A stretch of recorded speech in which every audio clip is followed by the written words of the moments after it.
Shopify Masters is powered by Shopify, the easiest way to sell online, in person, and anywhere in between. To get an extended 30-day trial, visit shopify.com/masters. You enter your email to see your results, and it takes you to a landing page with your results. And then we also have an email sequence set up for each one.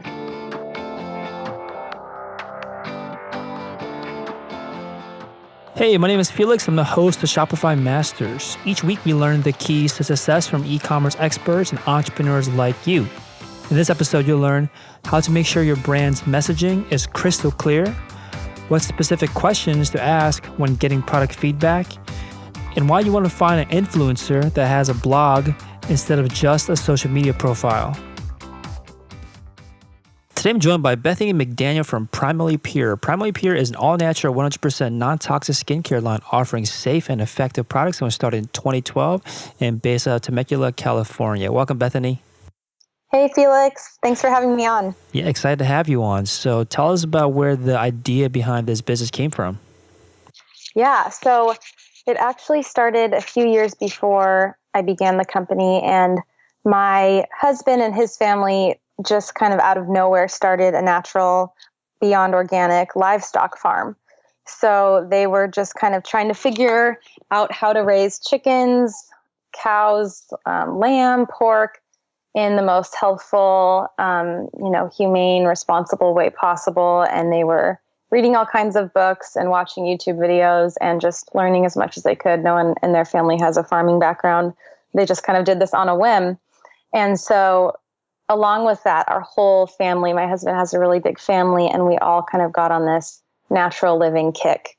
And we started cleaning up our diets and what we were eating. And then kind of the next step for me was looking at the products I was using and just evaluating whether or not I should continue using these just conventional products I had used for my entire life from the drugstore, or if I should be looking into other options. So I started just making super simple swaps. I was using coconut oil as a moisturizer. I, instead of deodorant, was using coconut oil mixed with baking soda. And I would put them in little honey jars like that you get from restaurants. I had saved some of those and would put coconut oil in one and baking soda in one. And I would just kind of dab them on my armpits in the morning. And I was trying to get my husband to do the same thing and adopt the same method. And he wasn't crazy about the idea of touching his armpits and dabbing things on and all of that. And he was like, no, I'm not going to do that. So I decided I had to try to figure out how to put that in a stick form. And so that's kind of what got me going and why I started formulating products. It was just like a fun hobby for me. And I really wanted my husband to start using natural deodorant. And I just thought I would give it a go. So yeah. Yeah. What's your background? How did you know how to create these kind of products? Oh, man. I mean, I don't have a background in chemistry or anything like that. I actually majored in communications and minored in creative writing in college and got a job writing for a magazine shortly after I graduated, and then another job working for Special Olympics after that. So pretty random. I didn't have any kind of background in this sort of thing, but the experience that I had in writing and communications and all of that has definitely helped with starting and growing a business. Now, what about the brand name? How did you guys come up with that? Well, my husband's farm name is Primal Pastures. So I still remember we were all sitting around, I think it was on Easter one year, and we were brainstorming names for the farm, all like 20 of us. And just my brother-in-law was on GoDaddy searching to see if different domains were available, and we landed on Primal Pastures.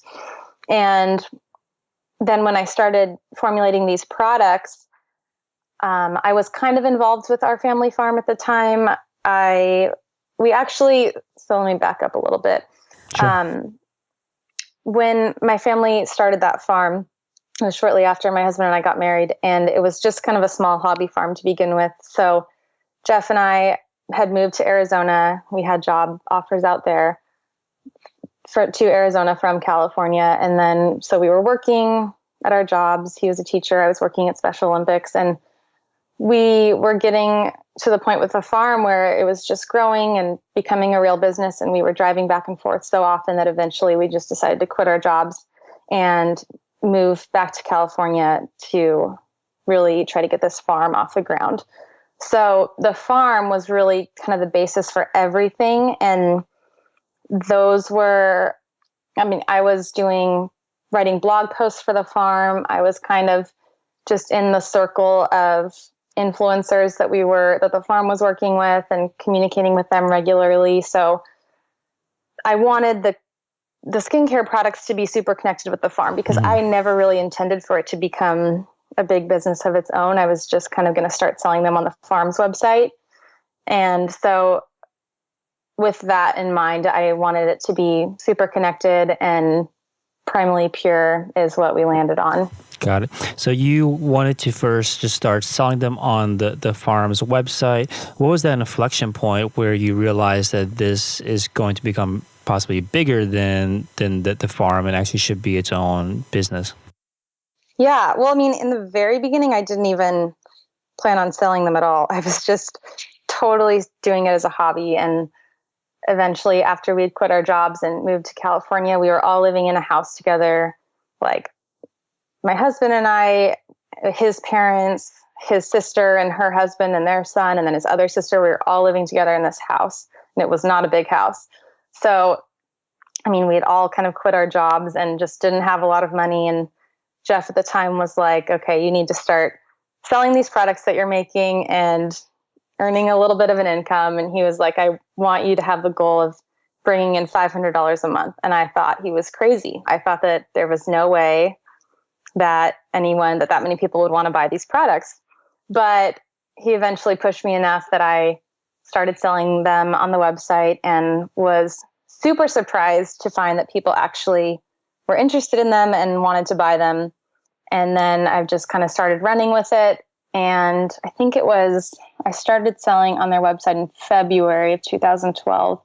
And then in, I think, July of 2012 is when I moved everything over to a new website just for Primally Pure.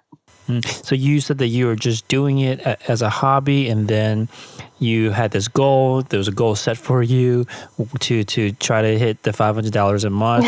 At that time, You just, okay, now I got to try to take this more seriously. What changes did you actively make so that you could work towards this $500 a month goal?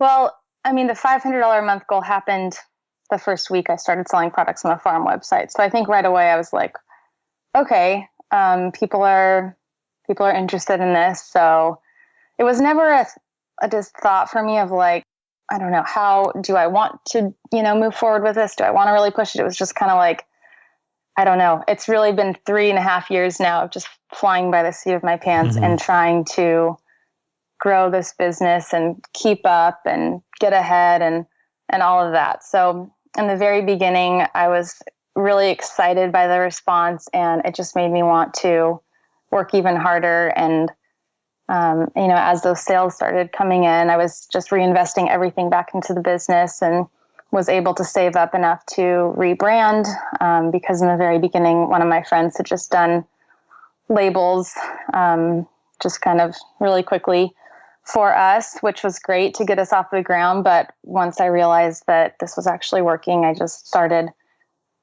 thinking more creatively and just strategically about what I really wanted the brand to be and the aesthetic I wanted it to have and all of that stuff. Now, this might be a bit ignorant on my part, but I wouldn't initially imagine that there's that much of an overlap between like a farm website and a skincare brand. Were you surprised by this? Like, what was the overlap?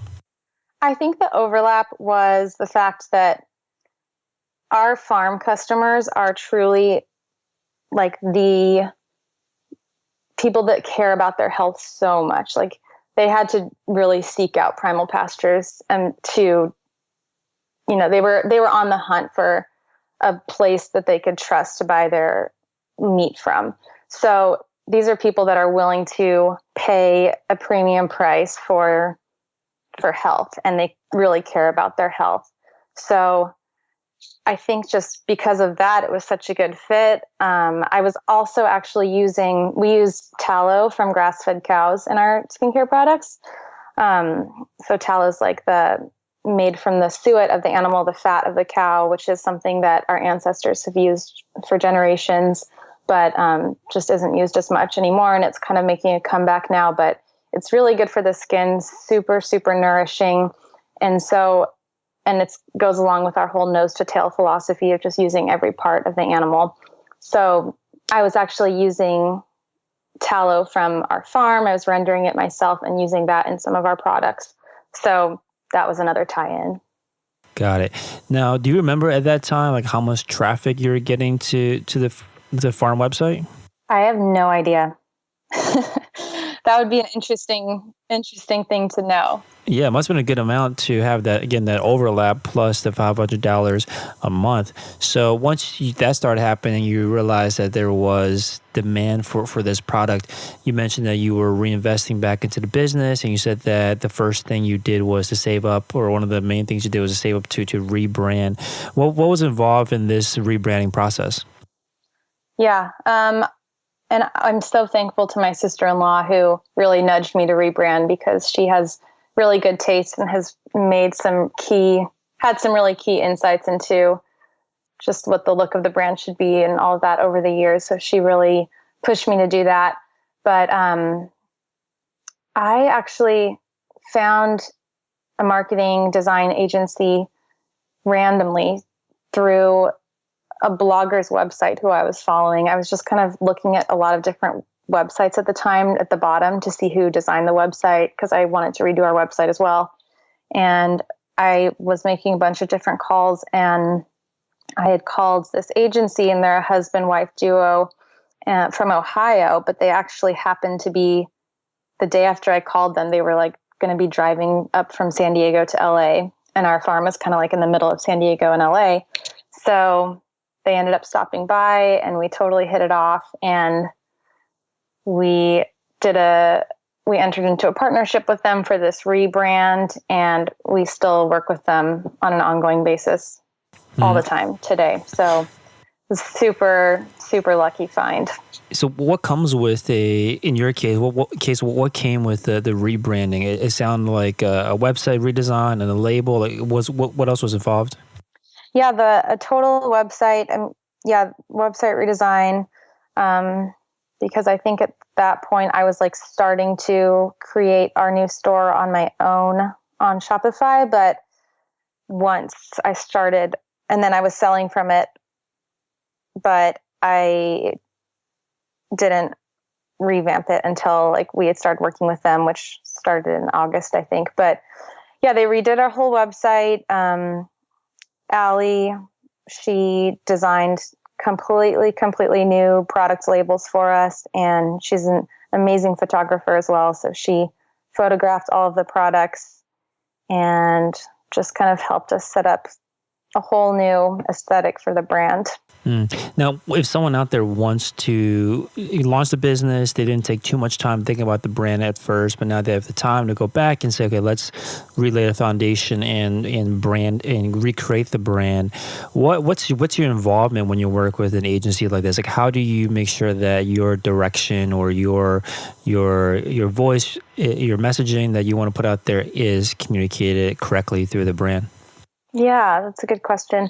I think it's just important to figure out what the agency's process is that you're choosing.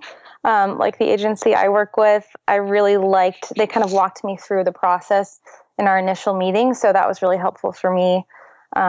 They had a questionnaire that I filled out, and then I had another call with them where I just kind of in detail told them what I was looking for. I think I set up a Pinterest board so that they could see some of the ideas I had already. And then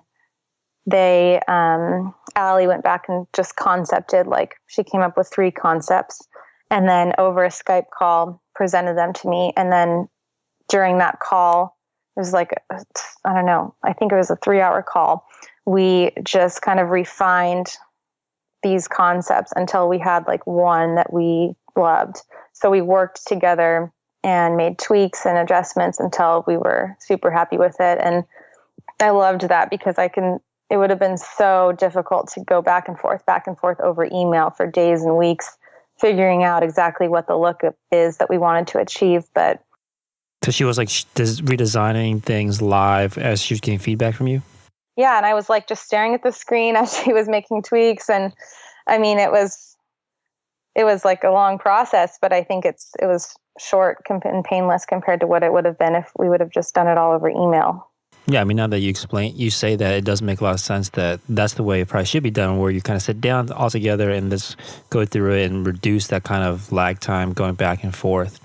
Now, yeah, totally.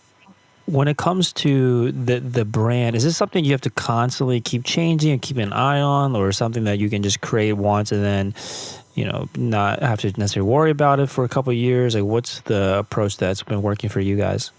Yeah, I mean, I think that once we had the foundation, once you get a foundation that you're super happy with, you can just kind of make small tweaks and refine over time.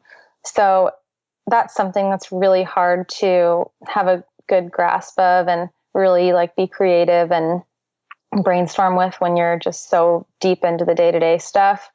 So whenever I have the chance to get away from work or go on a trip or something, that's kind of when those creative wheels start turning for me, and when I can take a step back and kind of evaluate our brand and the look of our brand and what changes I might want to make going forward. But I mean, ever since we did the big rebrand, I haven't made any major overhauls to the look of our brand. I mean, I've taken new website photos. We redid our blog because we hadn't gone all out in our blog to begin with. But I mean, those were all kind of minor things. We've made a few minor tweaks on like the spacing of certain things on our labels, but other than that, nothing big. And I think I can see this happening, that as we continue to grow and as the years continue to go by, I think there's just going to be less and less that we have to change because we've already done a lot of that legwork. Mm-hmm. What are some things that you've learned during this process to make sure that your brand is crystal clear in your customer's mind, whether it means like specific things that you're doing on the website, specific things that you are placing on the label? Like, what have you learned about that I guess making sure that the messaging comes through clearly? Yeah. I mean, we just try to be so consistent with what we're putting out there. We like I said, we still work with this agency, so they design a lot of things for us. They design emails for us that we send out to our list. They design graphics for Instagram, just all kinds of things. So, I mean, to some people, it might seem like we go a little bit overboard and do too much design.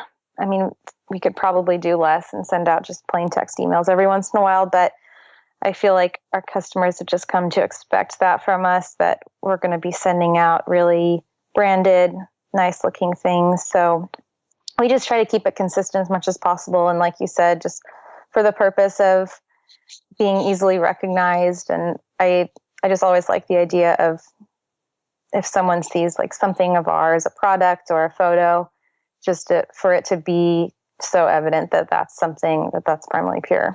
So you would be willing to hold off or move slower, essentially, when it comes to sending out communication through email or social media or on your website to first make sure it's on brand. You'd rather have it on brand than to be, I guess, churning things out quickly.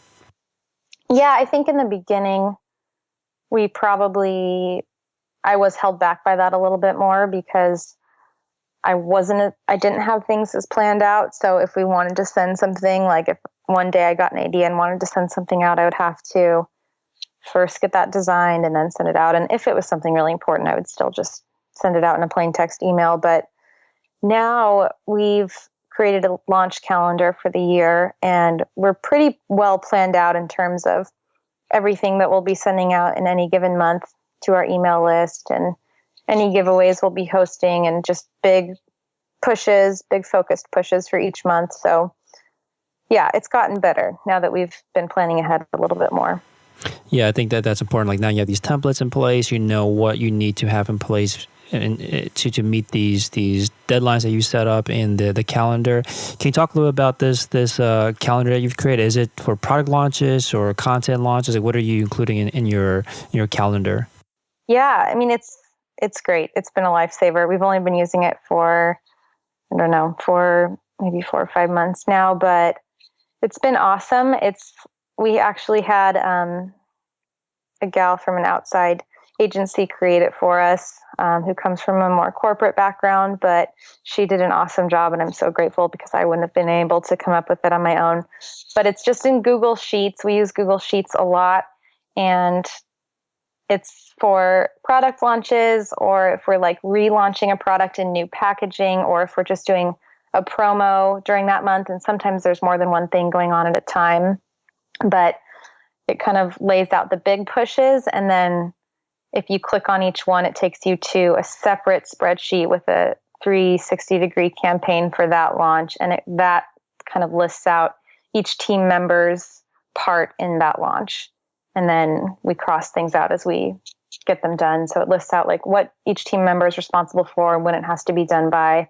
And then we just cross off as we go. So it sounds like it goes pretty in depth, like this calendar with like checklists, and you mentioned a 360 campaign. Like what is that? What's involved in a product launch? In a product launch, I mean, I think the very first thing is I'm still developing the products. So, and I have a holistic esthetician on my team now who helps with some of that. So, but we're still doing all the product development in-house. So that's the very first thing, is just deciding on ingredients and a recipe, testing it out, getting feedback, making tweaks until we have a final recipe that we're comfortable with.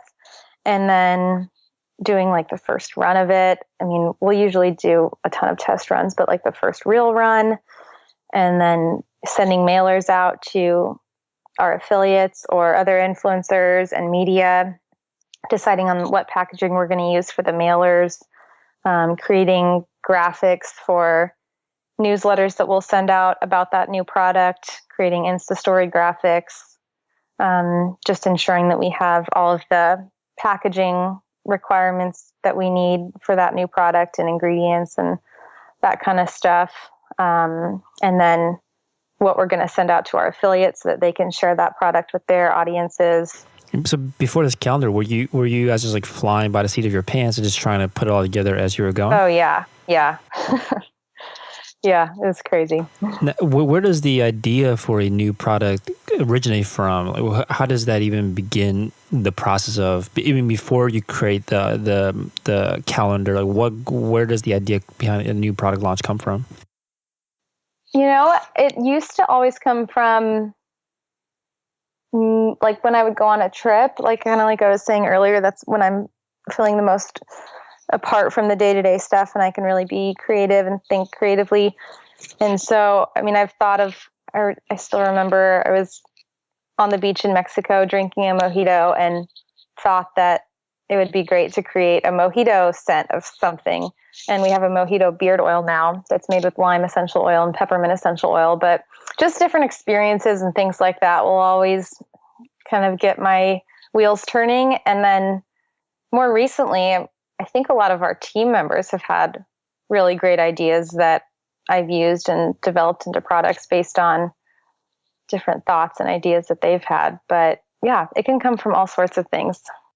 Do you have to do any validation or market testing before getting the wheels to actually start turning and putting this product into place? Our market testing is really just with all of us on our team, our families, our friends, our community. And we do little focus groups. Sometimes we will bring a whole bunch of people in and have them try different scents and just kind of get that on the fly, like first reaction type of feedback, which is super helpful. And then we always just send out a lot of product and let people try it for a longer term and then get feedback after that. This is like some kind of like panel of customers that... Yeah, very like hodgepodge panel of people that we know. But it's like, those are the first people that we turn to because we are our target audience, and our friends are our target audience, and our family members oftentimes are our target audience. So we know that the people that we're having test these products are the people that would be buying them, like 100%. Right. So what do you want to see or hear from the panel that makes you say, yes, this is a product that we should definitely move forward with? I think if any time that people come back and start asking like, oh, I ran out, when are you going to start selling it? I really need to like keep using it. Like anytime that happens, then I know that that's a good thing. Or when people just kind of text or post without, just that they've been trying it and loving it. That's always a good sign, but we actively seek out their feedback also and are always following up and asking for their honest feedback. Are there specific questions that you always want to ask for whenever you are working on a new product? Yeah, I mean, I think just getting a feel for what they think of the texture or consistency of the product, how the product smells, and how the product works are probably the three biggest things. Got it. Now, what about like the opposite of this, where are there any red flags or things that you're looking out for to that will make you decide this is not a direction we want to go in? Yeah, and it's interesting because, I mean, we work with only essential oils to scent our products. We don't use any fragrances or anything like that. So essential oils, obviously, they're natural substances. They're not kind of the chemical-y smell that a lot of us are used to. So I think that it takes some time for people to adapt to essential oils. And there's some essential oils that just across the board everyone loves. And there's some that people, especially if you're used to using products that contain fragrance, just kind of, they turn their noses up at. So I always want to I want to pick essential oils based on efficacy, but I also want to kind of stray away from using the ones that just wouldn't appeal to a broad audience. So that's where just getting that initial reaction of like, oh, or like, yeah, I love that, is so helpful whenever we actually bring people in to have them try it in front of us and see what they think. You mentioned that you also, in your release calendar, you also look for affiliates and influencers in the media and make sure that they are able to get their hands on the product as well. How, based on your experience, how far ahead of time do you try to get the products out to them to make sure that it's, their opinions or their articles or the press is ready to write about it when you do release?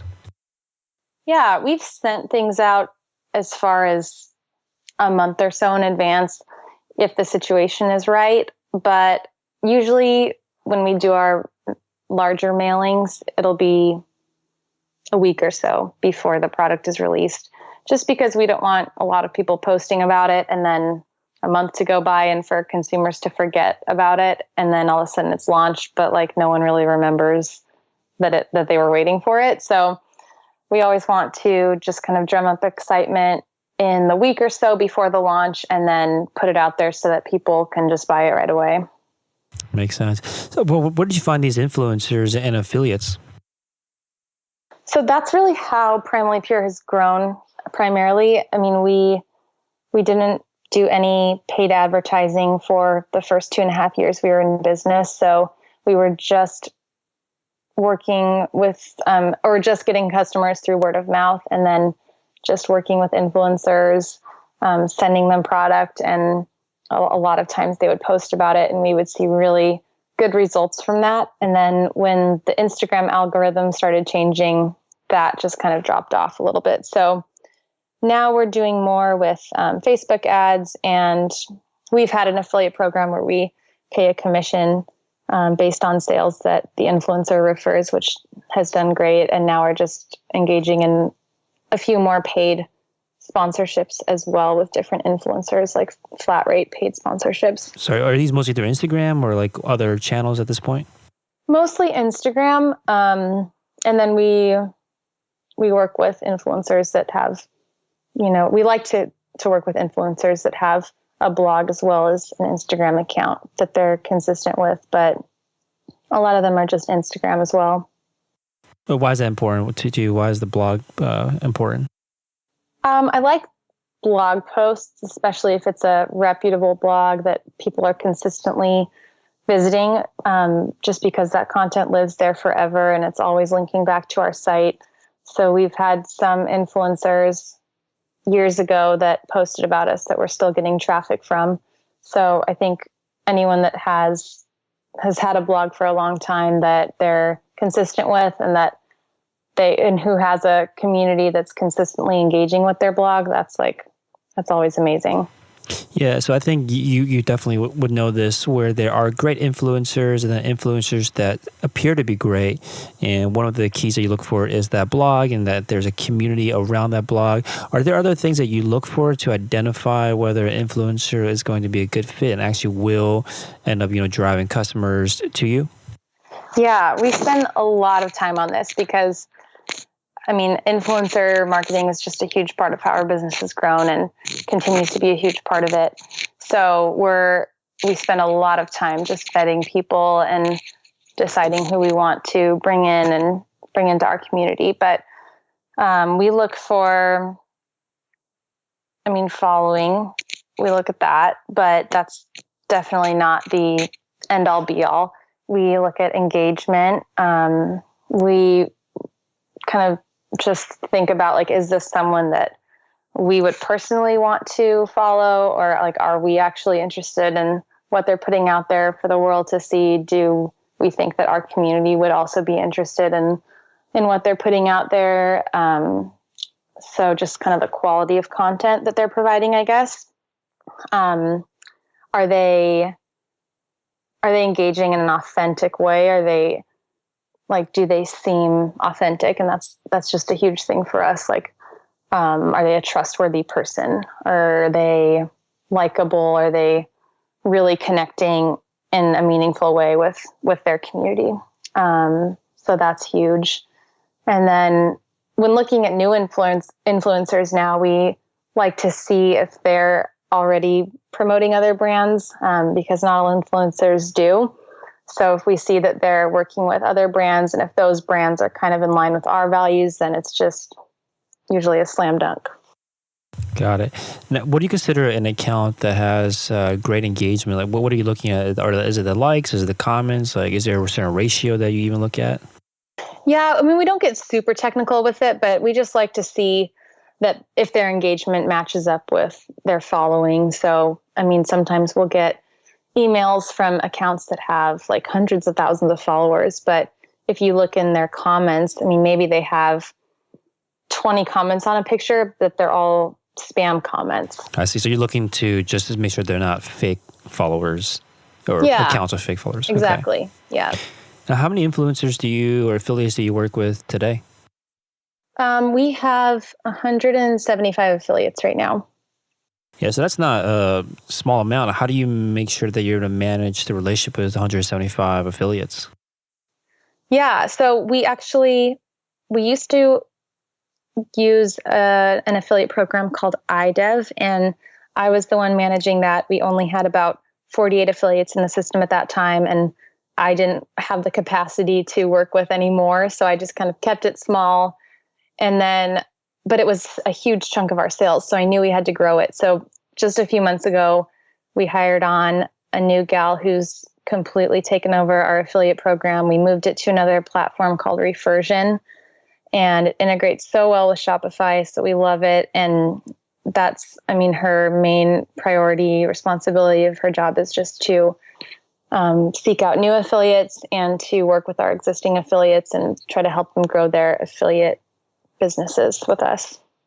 Got it. Now, you mentioned that due to changes in algorithm, Instagram influencers are still a big part of your marketing and sales channel, but you now want to supplement it with Facebook ads. Can you tell us a little bit about your strategy there? Yeah, we, like you said, have been just primarily growing through influencers, not paying for anything. And with Facebook ads, we've really been able to continue on with our growth, the same sort of growth we had been seeing in the past, but we just have to pay a little bit for it now.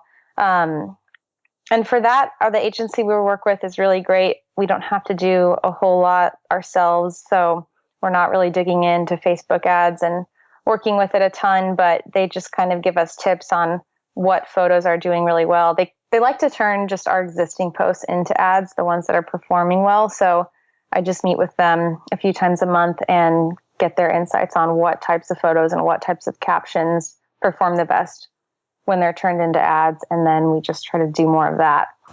And based on your experience, is there a rule of thumb that you're now following to make sure that there are certain types of photos that you're producing that tend to do better than others? Yeah. So any photos of our team tend to do really well. I think that just helps to build trust with people when we show photos of us making the product, because that's pretty rare for a skincare company to continue to make all their products in-house. It's just not something that we're willing to outsource and possibly compromise quality. So just seeing photos of our team in action, making products, with our story, our brand story being told, that kind of stuff does really well. Actually, our guy was saying how photos with a girl smiling, holding a product always do really well. I've heard the same thing. Really, that's funny. So we try to post that kind of thing here and there too, as much as we can. But yeah, I think those are the main things. Got it. So I'll talk a little about the way that you are able to price your products. I think looking at the catalog, the prices range from $4 up to about $48. What's the thought process there? How do you determine when you're about to release a new product? How do you determine what is the right price point to offer it at? Yeah, we just kind of look at some of the competition. We believe that the products we create are of higher quality than a lot of our competitors, especially in the natural deodorant space, just because we use all organic ingredients, certified organic ingredients. We really, truly don't cut any corners. So because of that, our cost is a little bit higher. And I also think that our customers understand that. So we're a little bit higher when it comes to especially our natural deodorant. And then with everything else, we just kind of look at the numbers on what we have to price it at in order for it to make sense for us to sell, and don't go higher than we need to, but just kind of what is going to allow us to continue to be in business and sell this product in a way that makes sense for us. When you are, because there are those values that you want to make sure that you keep to, which obviously will drive up the cost of the product. How do you make sure that you're communicating that to your customers so they understand why there might be more premium pricing on your products versus something they can buy in a random store? Yeah, I think we try to talk about that a lot over Instagram.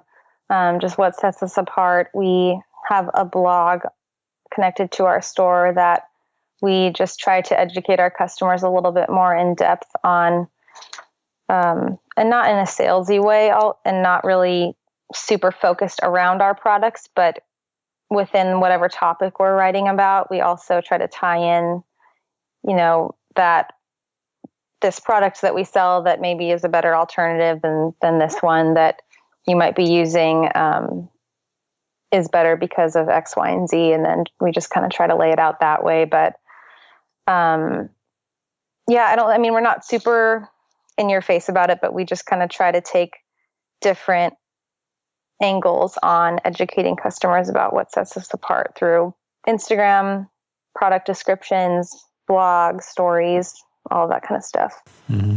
And have the values changed over time as you've gone to learn more about your customers, or have you stuck to the same values from the beginning? Yeah, our values, have not changed at all.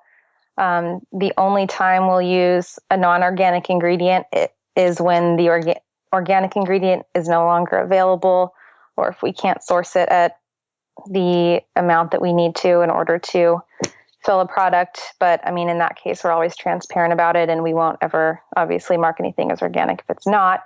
But we always will choose the organic ingredient over conventional if it's available. And that's just something that will never change about us.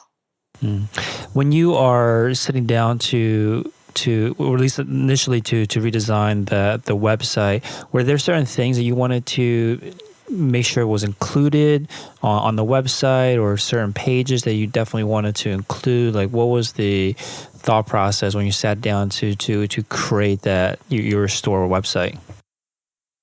I think in the very beginning, we just wanted it to look a lot nicer, and I wanted the product pages just to be super clear and to the point and not have a ton of distractions, like a ton of like random buttons or just weird like random bits of information, for it to just be really clear, really simple. And that was kind of the goal in the beginning. And then as we've gone along, we actually just added a page to our site all about our deodorant, because that's something that I do just want to educate people on as to why our deodorant is different, because it is more expensive. But like I was saying earlier, we truly believe it's the best option out there. So we created a landing page just solely about our deodorant. We even have a comparison chart on it that compares it to other leading natural deodorant brands and kind of just outlines the categories that ours really exceeds the competition in.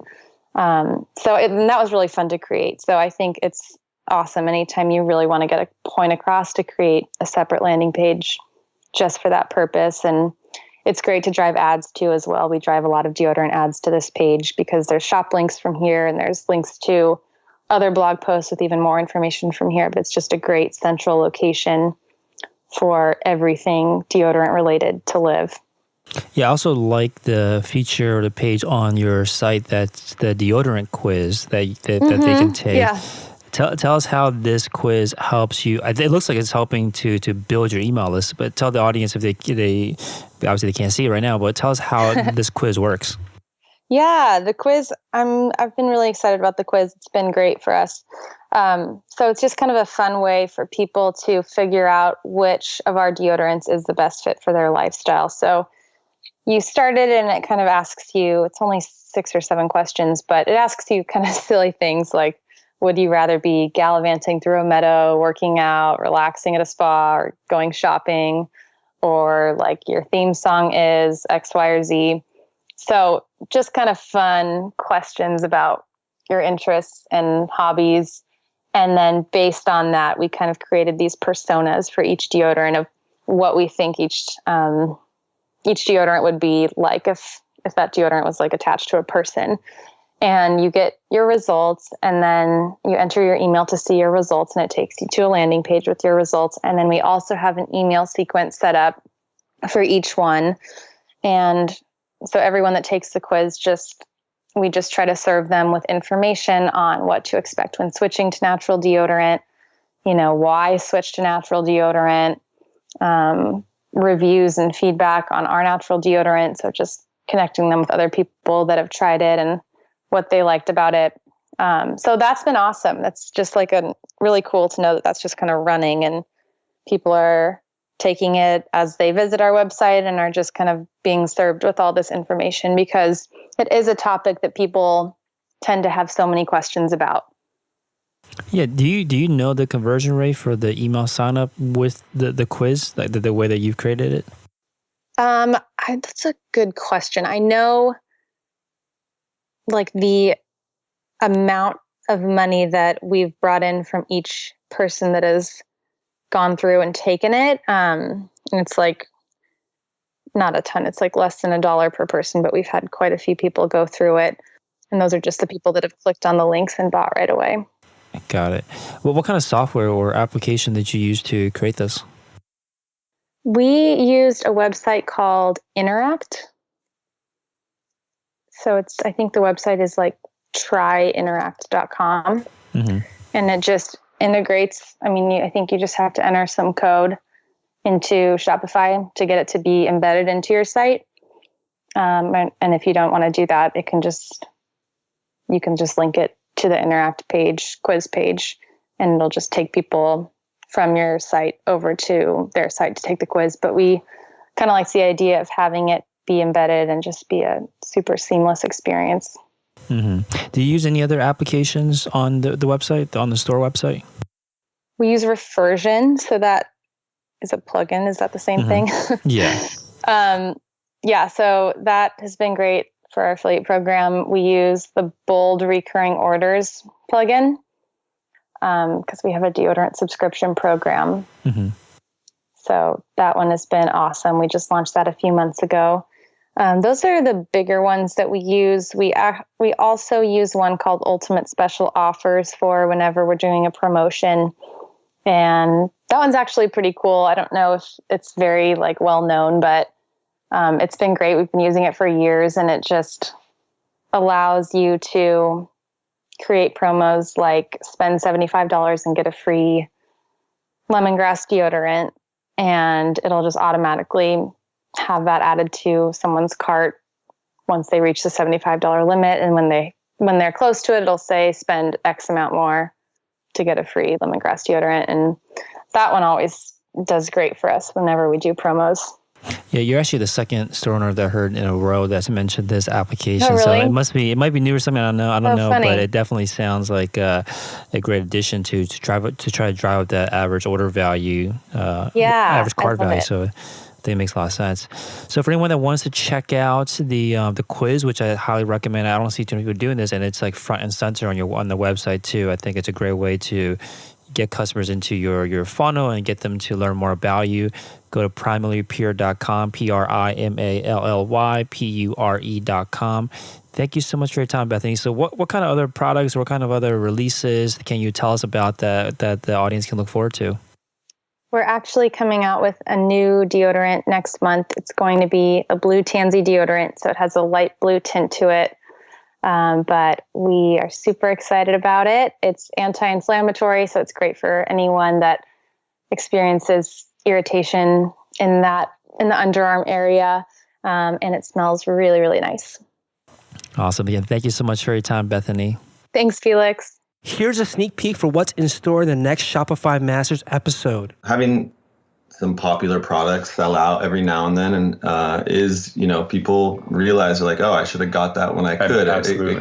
It creates a type of demand. Thanks for listening to Shopify Masters, the e-commerce marketing podcast for ambitious entrepreneurs. To start your store today, visit shopify.com/masters to claim your extended 30-day free trial. Also, for this episode's show notes, head over to shopify.com/blog.